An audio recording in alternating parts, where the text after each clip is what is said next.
Cool. Yeah, so first of all, thank you to the organisers for inviting us today. As you'll notice, unlike the original lineup, I'm not Robert Pell. I'm about a foot smaller and much less well-spoken, but hopefully you'll still find what I've got to say today interesting. My name's Jordan. I'm the R&D manager at Minviro.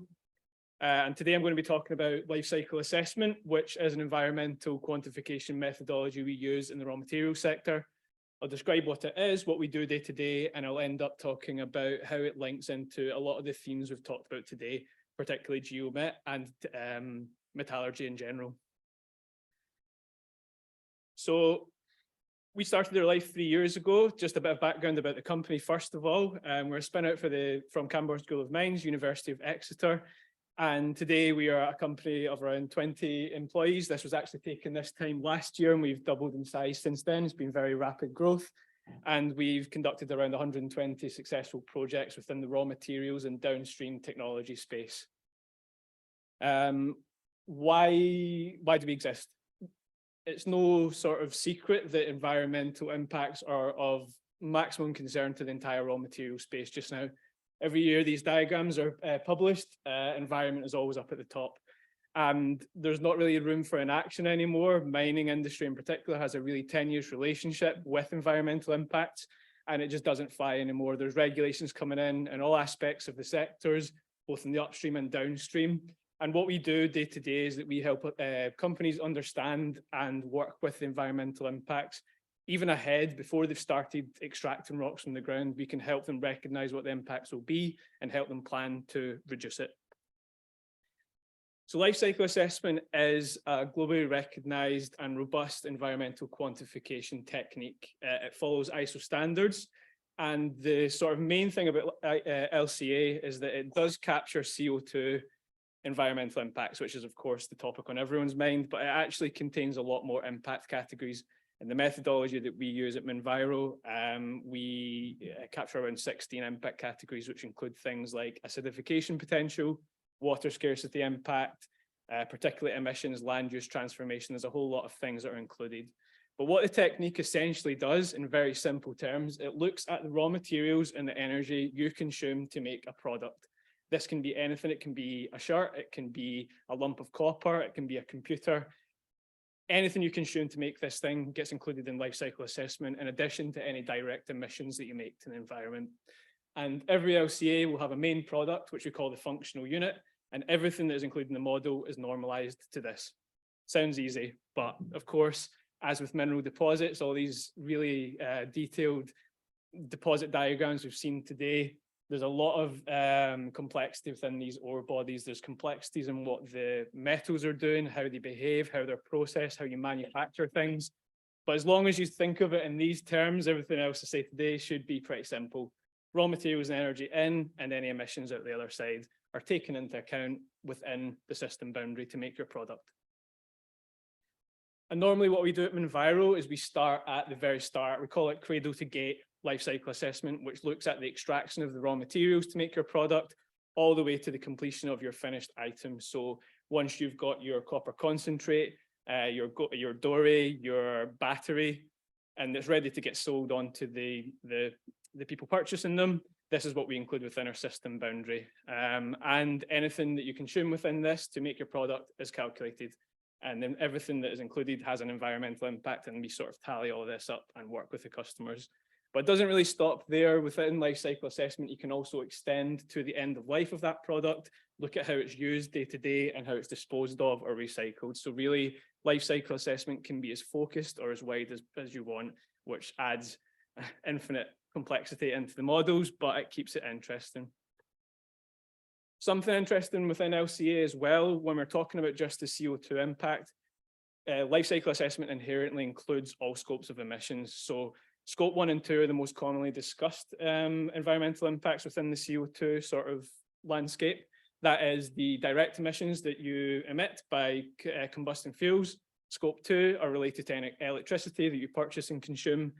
But Scope 3 are often left out of a lot of other ESG methodologies. Life cycle assessment captures this, any materials that you buy and consume to make your product, they've been made somewhere upstream. They've consumed electricity and fuel to make. So if you're producing a product that uses any of these materials, you're responsible for these impacts as well. You can't just buy acid and soda ash and different parts of metals to make your product and sort of get away with the impacts. The person using them is responsible, but life cycle assessment captures all of this, and we can help companies plan for ways that you can reduce it. So now the principles have been explained, I can talk about the work that we tend to do day to day. So we've worked very prominently in the raw materials sector, but this is mostly skewed towards the battery, lithium-ion battery sector. So materials that are being mined with the purpose of going into lithium-ion batteries. So we work mostly in the sort of decarbonization tech. One of our sort of most prominent sectors we've worked in is in lithium. It's the trendy mineral just now, loads of attention on the resource supply for this. And what we did a few years ago, we were one of the first companies to have public data on lithium hydroxide life cycle assessment. And what we did, we looked at a functional unit. So the exact same product, which was 1 kilo of battery grade lithium hydroxide monohydrate being produced from different places in the world. It's the exact same product at the end, but the route to get to there from extraction to purchasing for putting into batteries is completely different. So hopefully I can demonstrate just how variable environmental impacts can be for a single product. Here we took 3 examples. We took lithium hydroxide initially extracted from brines in Chile, lithium hydroxide produced from brines in Argentina, and a third situation, which was spodumene mining in Australia with chemical conversion in China. So you're arriving at the same product, but the journey is completely different. And if you think back to what I said at the start, the material and energy consumptions all down this chain will vary. And if you look at the life cycle impact results, so the functional unit is always, we're talking about CO2 here, but it's kilos of CO2 per kilo of your functional unit. It varies quite significantly depending on where you're sourcing materials, what you're doing in between. The difference between Chilean brine origin and Australian spodumene origin is actually 3 times higher. So a battery using however many kilos of this product in their manufacturing, if they're purchasing this one, their battery is going to entail that entire impact. And they can see, if you're thinking about different materials in a battery, each of them have this methodology applied to them. And if you aren't really being careful about sustainable sourcing of these materials, the impacts can kind of build up and build up and build up. So this is the sort of power of what we do day to day. We can help companies recognize this and look at ways they can source different materials, different energy consumptions in their chains, and really sort of make sure they're making as sustainable a product as possible. Another example, which is about even scarier, is with graphite. So one of the white papers we produce, by the way, if you can go on our website, we've got a lot of material on here that I'm going to talk about today there. With graphite, a commercial database had a baseline value for a kilo of anode grade graphite. The more work we did within the graphite space, we started to realize that our results were often 10 times higher than this.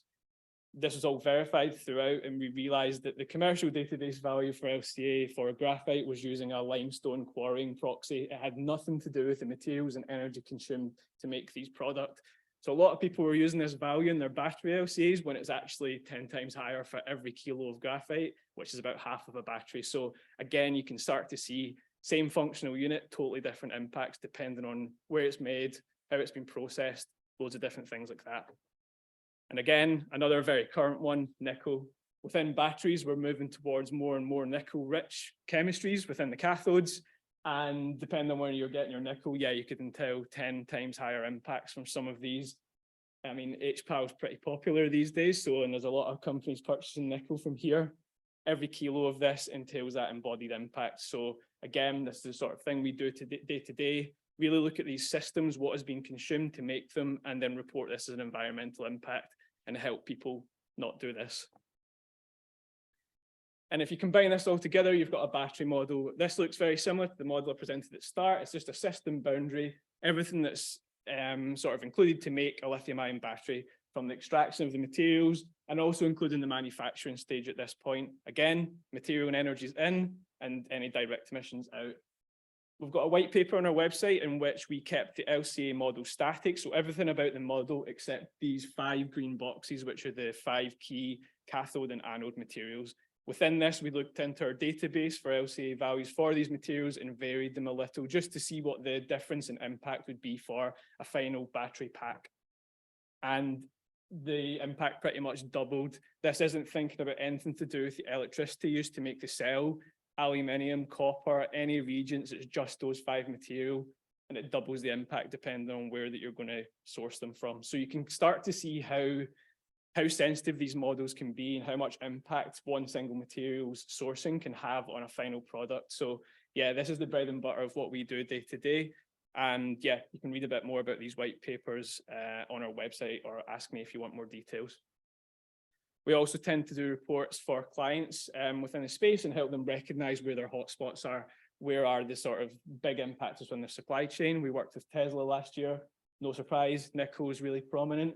The surprising one was graphite. A lot of people graphite is going under the radar, and the environmental impacts of it are getting sort of hidden in this conversation about lithium-ion batteries and lithium scarcity, but people need to pay attention to graphite. That's all I'm saying. Don't forget about the impact of it, and there's ways to do it sustainably too.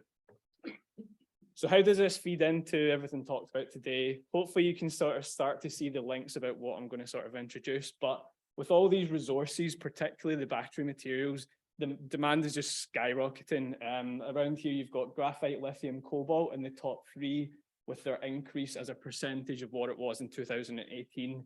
And it's just crazy. The amount of demand that we need for these materials is just going up and up and up. And if every one of these are being mined with the same sustainability sort of impact from LCA scores as the highest impactors, we're going to be in trouble. The efforts we're making to decarbonize will not be worth it, because we've just moved the impact somewhere else, and we don't want that. So the role of the mining industry here is that they're the first chain, they're the first step in this chain when you're making these batteries, solar panels, all these things that we're trying to install to make the world a better place. Mines are the people that are starting off this chain, and if they can get off on a good footing and ensure that they're mining sustainably, they're kind of setting the rest of the chain up for success. I've kind of listed some things here that could impact a mine's impact: the energy they're using, the types of explosives they're doing, the efficiency of the removal. All of this feeds into the LCA model. And again, we're sort of creeping towards the geometallurgy stuff. If you're optimizing for removing your materials in the most effective way for kind of engineering terms, you can then just plug all this data into LCA, and you can see side by side, we're going to optimize for efficiency. What does this do to sustainability? Are we using too much energy here? Are we being efficient here? What is the best block to attack first to sort of make sure we're keeping within sustainable means? And it might be as simple as electrifying a fleet, but if your fleet is then using a coal-based grid, it's pointless. So there's a lot of nuance to what is going on. And the thing about LCA that we've recognized as a company as well, the earlier that you have these insights, the more power you have to change the direction of a project. If you get to this end and you've already dug out your metal and you're like, oh, we've just completely polluted everything round about us, oops, we'll put some grass over it and make it into an Eden project. Not the good way to go.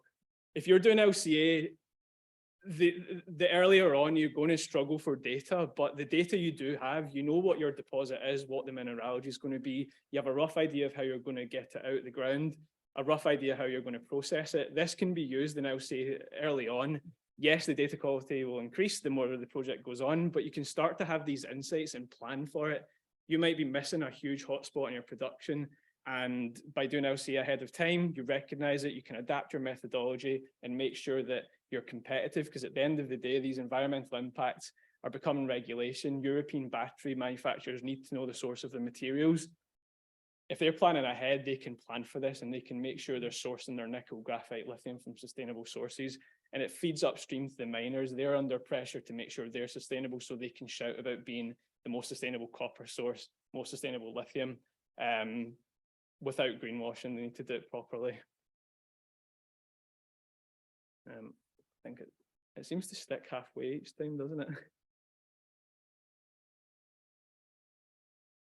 Oh, yeah, okay. So we're here at geometallurgy. So hopefully all these things are coming together. We did a study with the GTK and a few researchers from University of Exeter, I think last year, where we united the principles of LCA and geometallurgy together. So within geometallurgy, you're looking at your old deposit and thinking about what the optimum way to extract it is based on the chemistry, the geology, all the different aspects that everyone today spoke about. This can feed into LCA really nicely, and you can have your sustainability and your block model side by side. The paper, I think, is in, oh God, is it in Nature or something like that? There's links at the end, you can check it out. This really complicated diagram basically summarizes everything. It talks about how you can approach block models from an optimization point of view. It talks about how this feeds into your material and energy consumption. And then how this feeds into LCA, because if you're basing your block model and you're thinking about what the geology is, what the mineralogy is, what the chemistry is, and planning ahead for it, you can then start to attach the materials and resources you're going to use to get to your final product. And there's your LCA. You can plug it into the sort of LCA database that we develop at Minviro, for example, and you can sort of have this sustainability in your head right from the start, so it's not a shock when you get to the end. And you can actually sort of then loop this back round to plug it back into block models. So you can optimize by efficiency, transfer this into an environmental impact, and then use this as a factor for which to view your ore deposit. And it might change how people mine things, because if a mine is under pressure to mine in the most efficient way in terms of sustainability, this may sort of blend quite nicely with the geometallurgy, or it hopefully will. And yeah, basically it's like a nice loop. You can have these simulations running side by side and optimized by both at the same time. I wasn't part of writing the paper, so I'm not sort of very clued up on how this matches, but if you've got any questions, I can forward them on to the authors. But essentially the bottom line is, if you're taking the time to optimize for your mining project based on properties within the geology, which are sort of, you're already going quite a lot of effort to unite geometallurgy, because we said you've got these silos with different pieces of information and everyone's trying to unite to go in together. I think adding sustainability on top of that isn't too much of a stretch if you've managed to unite the engineers and the geologists and everything like that. We've also worked with a mine planning company called MapTech, where we've actually automated this. So these guys do mine scheduling, they have block models, and they know exactly how much resources it's going to take out to get each block, and that easily transfers into LCA. So again, we've got a white paper on their website that you can view, and it talks about sort of seamless integration of life cycle impacts per block. So you can really get granular with this stuff. It can be the life cycle impact of a total mine, or you can do it by stage, day, block, whatever. Each thing, again, material and energy inputs, it's all contained within the information there. And just to round off, we'll talk about some work that we've been doing recently. We've actually developed a software that's been used within the space, Mine LCA, which allows people to conduct life cycle assessments by themselves. So we support and do a lot of consultancy work where we work with the clients, but a lot of people we work with tend to sort of prefer to work out themselves and iterate and work on their mine plan as they go and work out the sustainability and sort of do that process to really optimize and sort of build it into their sustainability plans. I've not got much time to talk about it, but if anyone would like to see the software in action, it is commercialized now. You can drop me an email and I can demo it for you one time. But basically, it distills the knowledge that we have built within the last 3 years, provides the data to you, and as long as you know what your output is, how much diesel you use, your electricity, your explosives, that's the minimum you need. And most people know that when they're planning for a mine, they know how they're going to get it out. It's very seamless to transition this into a life cycle impact using the software. And we've actually been trialing this with GSL recently, where we are looking at mineral processing rather than mining. So again, I keep going back to the same thing. You're still using materials and energy to make a product. It doesn't matter what that is. It doesn't matter where you draw the system boundary. And one of the most powerful things, if you think back to the lithium and graphite and nickel examples, you can arrive at the same product and try different mineral processing routes to get there. These are going to entail different materials and energy. And then by looking at it in a life cycle impact setting, you can start to see what the most sustainable way to do it is. So with GSL, we're looking at doré production from gold ore, 2 different processes in one. This is just hypothetical, but you could add in an extra step that might optimize the efficiency of your mineral processing. This can directly be translated to see if it's a sustainable option as well. So if you're maybe putting something in to, I don't know, enhance the way that the chemistry, the sort of geochemical processing works, this might add cost into your project, but it might actually save you some energy further down the line because you're not having to use as much physical processing. So we're basically working with them. We're hoping to have a white paper out pretty soon, so you can watch this space and hopefully there'll be some interesting insights for you. This is more on the metallurgical side, but the principles are the same, material and energy in, and you can see what the impact would be at the end.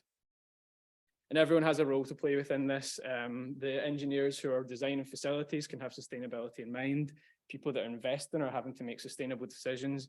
And the people that are manufacturing things using all these materials have to have sustainability in mind too.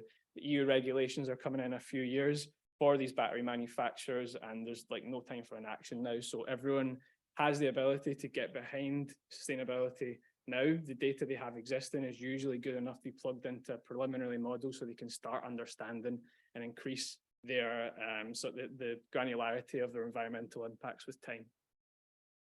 And yeah, we've got loads of resources out there. If you check out our website, we've got our nature paper, we've got the geometallurgy paper, and some other reviews with commodity-specific LCAs. I think we've got lithium, graphite, and battery LCAs available. But if you've got any questions about anything I've talked about today, or I didn't go into enough detail about the geometallurgy, give me a shout or send me an email, and I'd be happy to talk to you about it more. Thank you very much.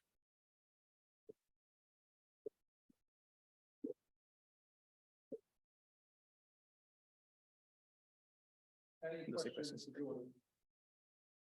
Yes.